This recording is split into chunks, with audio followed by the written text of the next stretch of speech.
வணக்கம். நான் உங்கள் அன்பான சயின்டிபிக் வேதிக் அஸ்ட்ராலஜர் அஸ்ட்ரோலஜி பேசுகிறேன். நல்லது நினைப்போம், நல்லதே நடக்கும். இந்த வீடியோல சிம்ம ராசிக்காரர்களுக்கு மே 2024 மாதங்கள் எப்படி ஒரு பலாபலன்கள் கொடுக்க போகுங்கிறது நம்ம பார்க்க போறோம்.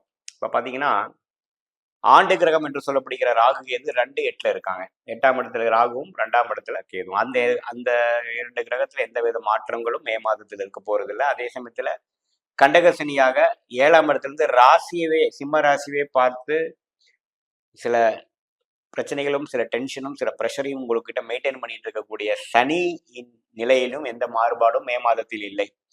குரு பெயர்ச்சி மட்டும்தான் இந்த மாதம் உண்டு.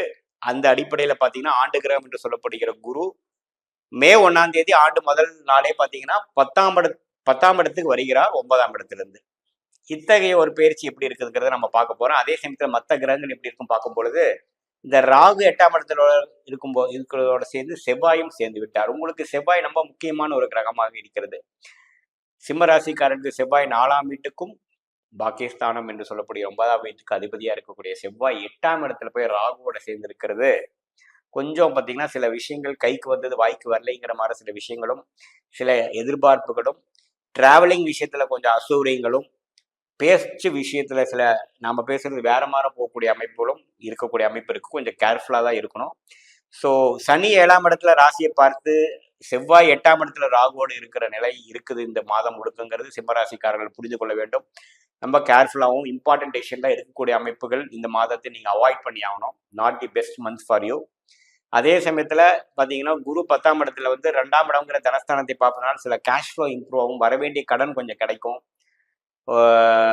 ஒரு இன்வெஸ்ட்மெண்ட் பண்ணக்கூடிய அமைப்பு இருக்கு. 4ஆம் இடத்தை பார்ப்பதனால சில இடம் விஷயத்துல சில சாதகமான விஷயங்கள், தாயார் விஷயத்துல சில உடல்நல கோளாறு இது வரைக்கும் இருந்தாங்கன்னா அதுல ஒரு நிவர்த்தி வரக்கூடிய விஷயங்கள் வருதுங்க.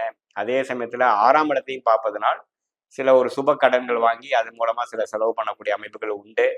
பட் பொதுவா பார்க்கும் பொழுது மே 14ஆம் தேதிக்கு அப்புறம் சூரியனே வந்து 10ஆம் இடத்துக்கு போய் அருமையான ஒரு பொசிஷனுக்கு போறார். எப்பவுமே ராசி அதிபதி 10ஆம் இடத்துக்கு போவது அருமையான விஷயம். ஸோ முதல் ஆஃப் தான் பார்த்தீங்கன்னா, நான் சொன்ன ஒரு சாதகமற்ற பலன்கள் இருந்து மே 14ஆம் தேதிக்கு அப்புறம் பார்த்தீங்கன்னா, சுக்கிர பகவானும் பார்த்தீங்கன்னா 19ஆம் தேதி 10ஆம் இடத்துக்கு போறார். சூரியனும் அங்கேயே இருக்கிறார், குருவும் அங்கேயே இருக்கிறார். புதனும் மே 10ல வந்து 8ல இருக்கக்கூடிய புதன் 9ஆம் இடத்துக்கு வரார். இது எல்லாமே சாதகமான விஷயங்கள். ஸோ மே 10லேருந்து படிப்படியா சில கிளாரிட்டி கிடைக்கக்கூடிய அமைப்புகள் உண்டு.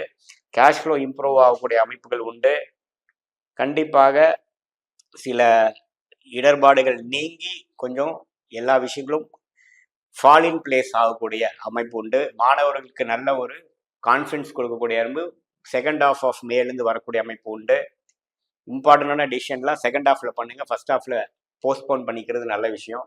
அதே சமயத்தில் டிராவலிங் பண்ணுறப்போ ஃபர்ஸ்ட் ஹாஃப்ல கேர்ஃபுல்லாக இருக்கணும். இல்லத்தரசிகளுக்கெல்லாம் பார்த்தீங்கன்னா, சில விஷயங்கள் இந்த சம்மர் வெக்கேஷனில் நம்ம எங்கோ போகணும், வெளியில் போகணும் அப்படிங்கிறது செகண்ட் ஹாஃப்ல பிளான் பண்ணிக்கிறது கொஞ்சம் சிறந்ததாக இருக்கிறது. ஏன்னா முதல் ஹாஃப்ல பார்த்தீங்கன்னா, அந்த 8ஆம் பாவத்தில் செவ்வாயும் புதனும் பார்த்தீங்கன்னா அங்கேயே இருக்கிறார்.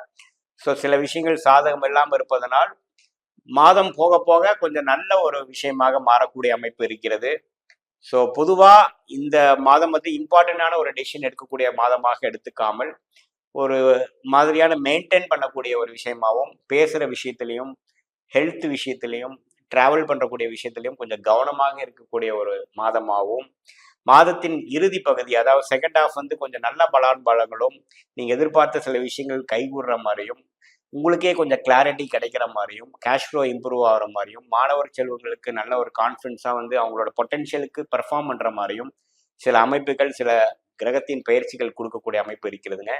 பொதுவாக நீங்க என்ன தெரிஞ்சுக்கணும்னா, இது வந்து ஒரு பொது பலன் தான் ஒழிய உங்களுடைய ஜென்ம ஜாதகத்துல உங்களுடைய தசாபுக்திகள் எப்படி இருக்குது, உங்க கிரக அமைப்பு எப்படி இருக்குது பொறுத்து தான் நம்ம துல்லியமான பலன்கள் எடுக்க முடியும். அதை நீங்க புரிஞ்சுக்கணும். இது வந்து உங்களுடைய கோச்சார அமைப்புல ஒரு பொது பலனாக தான் நீங்க வந்து சிம்மராசிக்காரனுக்காகவும் இந்த ராசிக்காரருக்கும் எடுத்துக்கொள்ள வேண்டும். பொதுவாக பார்க்கும் பொழுது இந்த மாதம் முதல் பகுதி வந்து கொஞ்சம் வெயிட் அண்ட் வாட்ச் ஆகும். 2வது பகுதி வந்து கொஞ்சம் ஃப்ரீயா எல்லா விஷயங்களும் கொஞ்சம் சாதகமா வரக்கூடிய மன அழுத்தங்கள் குறையக்கூடிய ஒரு மாதமாக கண்டிப்பாக இந்த மே மாதங்கள் இருக்கிறது. பட் இது நீங்க வந்து கண்டகசனி இன்னும் நீடிக்குது. 7ஆம் இடத்துல 8ஆம் இடத்துல ராகு இருக்கிறார், அதோ செவ்வாய் சேர்ந்து இருக்கிறாருங்கிறப்போ நண்பர்கள் வட்டாரம், கொலீக்ஸ், கஸ்டமர்ஸ் கிட்ட எல்லாமே நீங்க கொஞ்சம் கேர்ஃபுல்லா இருக்கணும். ஒரு ஃபால்ஸ் ப்ராமிஸ் பண்ணிட்டு ஒரு அவசரப்பட்டு ஒன்று சொல்லிட்டு அதுக்கப்புறம் கஷ்டப்படக்கூடாது. இந்த ஒரு விஷயம் மட்டும் நீங்கள் மெயின்டைன் பண்ணிட்டு இந்த மாதத்தை கழிக்கும் பொழுது அடுத்த வரக்கூடிய ஒரு விஷயத்துக்கு வந்து ஒரு தயாராக இருக்கக்கூடிய ஒரு நல்ல அமைப்பு உங்களுக்கு கொடுக்கும். இப்போ பார்த்தீங்கன்னா இது வரைக்கும் நம்ம பார்த்துட்டு இருந்த பலன்லாம் பொது பலன்கள். அதாவது கோச்சாரத்தில் வந்து ஆண்டு கிரகமாகிய ராகு, கேது, குரு, சனி எப்படி இருக்கிறாங்கன்னு பொறுத்தும், மாத கிரகங்கள் என்று சொல்லப்படுகிற சுக்கிரன், புதன், செவ்வாய் இது மாதிரி கிரகங்கள் சூரியன்லாம் எப்படி இருக்கிறாங்கிற பொறுத்து தான் நம்ம கோச்சாரத்துல பலன் எடுக்கிறோம். பட் உண்மையான விஷயம் பார்த்தீங்கன்னா உங்களுடைய ஜென்ம ஜாதகத்துல உங்களுக்கு கிரகங்கள் எப்படி இருக்குது, நீங்க என்ன லக்னம், எந்த சாரத்துல எந்த நட்சத்திரத்துல ஒரு கிரகம் இருக்குது, ஆட்சி உச்சங்கள் எப்படி இருக்கிறது, தசாபுக்திகள் எப்படி போயிட்டு இருக்குது, இப்போ கரண்ட்ல என்ன தசாபுக்திகள் நடப்புல இருக்குதுங்கிற பொறுத்து தான் துல்லியமான பலன்கள் எடுத்து இந்த கோச்சார பலன்களும் இந்த தசாபுக்திகளும் மிக்ஸ் பண்ணி பார்க்கணும். ஒரு 80% பார்த்தீங்கன்னா உங்களுடைய தசாபுக்திகள் பலன் கொடுத்து அதுக்கு சப்போர்ட்டிங் ஃபேக்டராக இந்த கோச்சார பலன்கள் நம்ம எடுத்துக்கணும். அதுதான் வந்து கரெக்டான துல்லியமான பலன் எடுக்கக்கூடிய ஒரு அணுகுமுறை. ஸோ நம்ம எதுக்கு இது பார்க்குறோம் அப்படின்னு பார்த்தீங்கன்னா, பொதுவாக இப்போ இருக்கக்கூடிய இந்த மாத காலத்துக்கு எப்படி வந்து உங்களோட அமைப்புகள் இருக்கு, சாதகமாக இருக்கிறதா, சாதகம் இல்லாமல் இருக்கிறதான்னு பார்க்குறோம். உங்களுக்கு சாதகமான தசாபுக்திகள் போகிறப்போ நல்ல பலன்கள், நான் சொல்லக்கூடிய பலன்கள் கொஞ்சம் தூக்கலாகவும், சாதகமற்ற தசாபுக்திகள் போகும்பொழுது நான் சொன்ன சாதகமற்ற பலன்கள் கொஞ்சம் அதிகமாகவும் சாதகமான பலன்கள் குறைவாகவும் இருக்கும் என்பதை நீங்கள் அறிந்து கொள்ள வேண்டும். மீண்டும் மற்றொரு காணொளியில் சந்திப்போம். நன்றி, வணக்கம்.